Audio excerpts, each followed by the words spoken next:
What's up guys, my name is John and you're watching Old Stuff is Cool. Today I have another dollar haul for you. This has become a almost monthly or every like a month and a half occurrence where I get some great dollar deals from whatnot seller Harvey Doss Comics. You've heard me talk about them in some previous dollar hauls, which I'll link the previous one up here somewhere. And I'll also make sure to leave a link to their whatnot page down in the description below if you want to check out Harvey Doss Comics. In today's haul in particular, there's a lot of 90s goodness and glow-in-the-dark covers. So just to kind of tee things up. But before we get into the haul itself, if you enjoyed this video, if you enjoy videos about comic book collecting, please be sure to like, comment, and subscribe. It would go a long way in helping to grow this channel, and your support would mean the world to me. Thank you so much. Now let's get into things. All right guys, so here we are, switched to the tabletop view. Got some fun action figures in the back. I am not by any means a big Funko Pop collector, but I have about 8 of them. And then Silver Surfer and Galactus are from the Mighty Mugs series, which preceded Funko Pops, but you can definitely see kind of spiritual successor, right? So anyway, let's get to the books. First, we've got a bunch of Batman books from DC, and we'll cover all DC first. So first up, we got Batman 484, and this one, as well as the next few, are books from the prelude to Nightfall. So got some cool issues here. 485 features the Black Mask. Doug Mensch is the main writer. Apologies, didn't check to see how to pronounce his name before shooting the video. This guy, Metalhead here, which I think this is his first appearance. That's a goofy looking villain right there. They can't all be Jokers and Penguins and Riddlers, right guys? And then Batman 491, and this is where Arkham inmates get busted out, and 492 is the first part of Nightfall, so good issue there. Next up, actually the only other DC book, this was surprising to see in the dollar sale, and it was sometimes there's fun little treasures and surprises. Crisis on Infinite Earths number 3, and this one features the second cameo appearance of the Anti-Monitor. So not a lot of non-Marvel titles, but hey, you like what you like, right?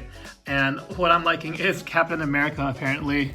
There's a bunch of Captain America. I have finished the Ron Lim run on the book.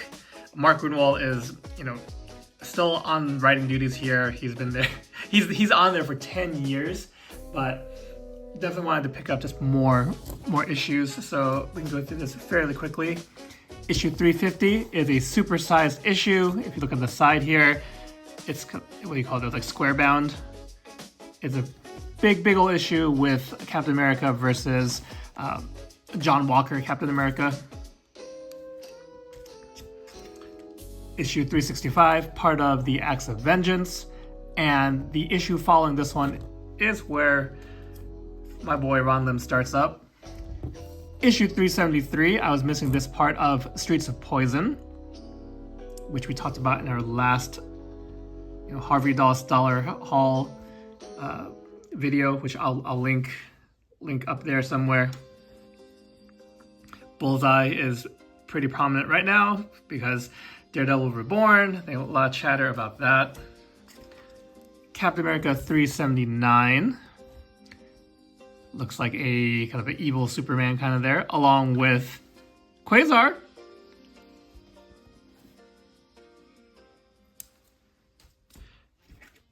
Issue 384. Kind of cool cover there with Iceman in the corner there. Issue 385.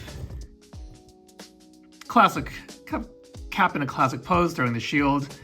The yellow background gives it a nice pop of color. Oh, and then moving on to issue 403, we have the remaining parts I need of Man and Wolf, which is where we get introduced to Capwolf.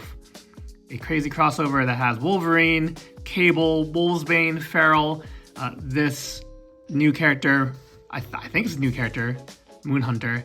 Now that I have all the parts, you bet I'm going to sit down and read it as a complete story. And part 506, Captain America 406.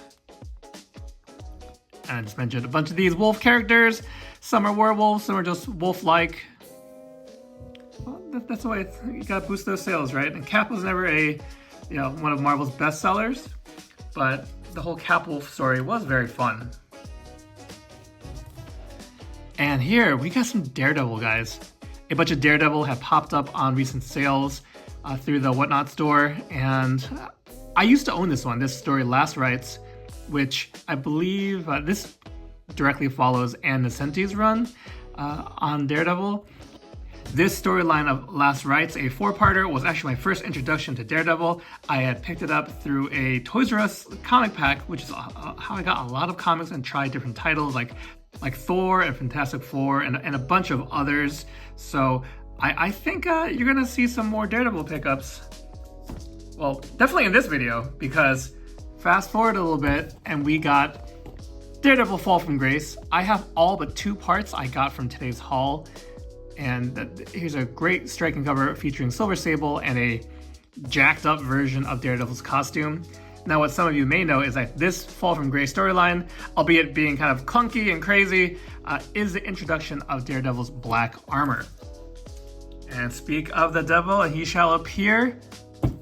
321 is the first appearance of the black armor. And guys, this is a glow-in-the-dark cover. Funny enough, this is not the last glow-in-the-dark cover you're gonna see in today's haul. Despite the storyline, of Fall from Grace being kind of, on the weaker side, there are some really awesome covers by Scott McDaniel here. As a case in point, 323. Look at that Venom goodness. And, this is Venom at his initial height of popularity. He had shifted towards an anti-hero and was just popping up in books left and right. So Daredevil was not immune to that. Not to say it's a bad thing. I mean, we wouldn't have this sweet cover, if he didn't appear. So there we go, number 323, chapter 4. Following that, we got issue 324. Very cool cover featuring Morbius. And just like the stark white background, it really draws attention to both Morbius and then the silhouette of Daredevil. You can kind of see the outline of the armor, the black armor, which has all these, random, but so 90s and so cool ridges. And finally, the last part of Fall from Grace, issue 325, a very cool cover featuring Elektra's Sigh. This storyline would also fully resurrect Elektra back into the Marvel Universe. All right, so that's what we got for Daredevil. Now we got some random goodies here. First up, Dazzler.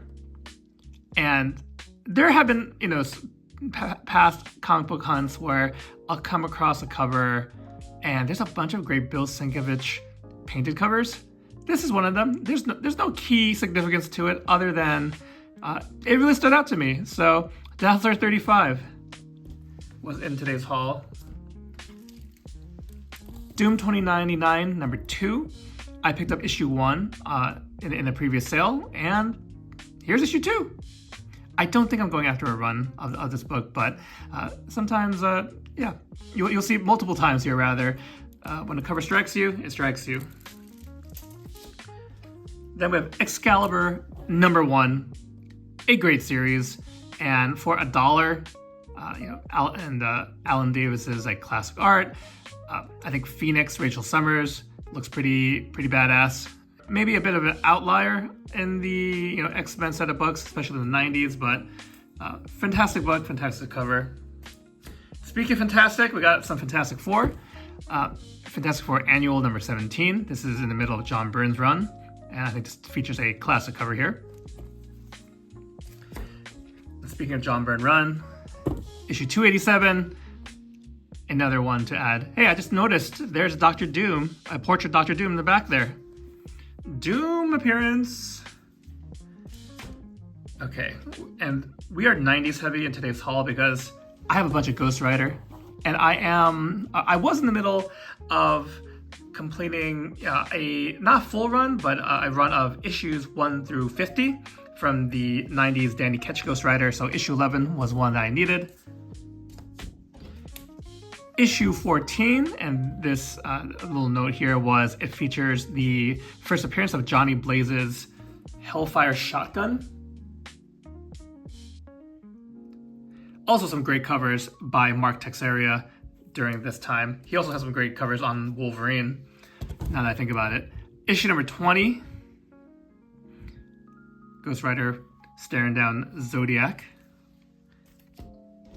Issue 22, Ghost Rider busting up some ninjas. God, I love these covers. That's one thing they got right. Ghost Rider 24. And that is Unmasked Nightwatch there, who was a frequent antagonist for Danny Ketch, Ghost Rider. Look at the speed lines. Like this cover, I've long been a fan of this cover. So first time owning these Ghost Rider issues, mind you. I think when I started collecting it in the 90s, issue 25, one of those gatefold covers was my first ones. And then not the main Ghost Rider title, but Ghost Rider Blaze Spirits of Vengeance, number 12. Another glow-in-the-dark cover featuring the new at the time Vengeance. Another Ghost Rider type character, but at this time he was not friends with Danny Ketch and the gang. And then we've got Iron Man 287. Yes, if you were wondering, that is the first appearance of Atom Smasher. Does he have any significance outside this issue? I don't know. But I've really taken to these Iron Man books from the 90s, the art style, how it prominently features War Machine. So there you have it. And moving forward, we have a bunch of Marvel 2-in-1 issues. Something about the cover, something about this style. I've mentioned I'm a big fan of The Thing and how he was very front and center for Marvel at this time. Very much, he was the heart of the Marvel universe, I'd say. Even, times like Secret Wars and other crossovers. Benjamin Grimm was very prominent, and maybe he'll get to that point someday. But I think Spider-Man kind of fulfills that role now, and he's a much more prominent character after all. Number 35, sorry, not 35. It's 35 cents. Issue 45 features Thing and Captain Marvel, the original Captain Marvel. Issue 48 featuring the Jack of Hearts. Kind of along the same lines as Quasar. He's kind of a C/D list character, but I've really enjoyed stories featuring him. I think a fairly current run on She-Hulk had him as a love interest for She-Hulk. Issue 50 here is a Thing vs. Thing. You can kind of see the more smoother, older version of Thing here. I don't know what happens. Like I need to read these guys. I mean, we're just going through the haul now, but that should pique your interest. Issue 51. This is a cool one. I think they wound up using this cover as one of the covers of the Epic collections or Omnibus, perhaps. And you know why? It's because it features George Perez. And talk about classic renditions of the character. Beast, Ms. Marvel, Wonder Man, Nick Fury. Cool cover. Issue 53. I can't stop talking about Quasar, and this one, Thing and Quasar, features the origin of Quasar. Issue 57, featuring Thing and Wundar. I have no idea who Wundar is. You'll see, there's some pretty random characters sometimes featured on the title. Oh, like, look, The Thing and Triton. Triton is one of the lesser known Inhumans. What's cool here though is you can see the Serpent Society. Correction, it's not the Serpent Society, it's the Serpent Squad at this time, and this is their first appearance. So Sidewinder, I have not watched the new Captain America and Falcon movie and Red Hulk movie, but I think I'll probably catch it when it goes on streaming. I just unfortunately don't have the time to go catch it in the theater. Marvel 2-in-1 Thing and Question Mark, number 70. Issue 79, featuring the Blue Diamond. Again, don't know who Blue Diamond is. He's actually, Blue Diamond's down here. And apparently this female character up here is Star Dancer. Then we have issue 86, featuring the Thing and Sandman. The Sandman at this point in time is a villain on a redemption arc, and you get to find out his origin here. And then the last Marvel 2-in-1 in this haul, the Thing and Jocasta. Jocasta was built by Ultron to be his mate, based on the brain patterns of the Wasp Janet Van Dyne. And of course, wouldn't you know, she rebels against that purpose and joins the Avengers. We just have a few more left here in the haul. Silver Surfer, issue 118. Just a run that I am slowly collecting. The Mighty Thor 353. This is during Simonson's run, the classic run on Thor. And this cover just stuck out to me. Odin and his boys, right there. And it's the finale of the Surtur saga. And the last book in the haul, but not least, this is What If the Avengers Lost the Evolutionary War. This is issue number 1 of volume 2. I absolutely love this volume of What If. If it wasn't in my pull list, I definitely remember seeing later issues on the spinner rack, and would pick them up from the mall. And back in the days when the mall was a happening place, or either convenience stores and greeting card stores and stuff would have comic books. This title reminds me of those simpler times and those early days of my comic book collecting. And it's very cool. High Evolutionary character is an interesting character. He's got some pink armor, pink fuchsia armor. Always thought he was cool design. All right, guys. So was I wrong or was I right in saying that there's a lot of 90s goodness? I want to thank you so much for tuning into today's video, and hope to catch you in the next one. All right, take care.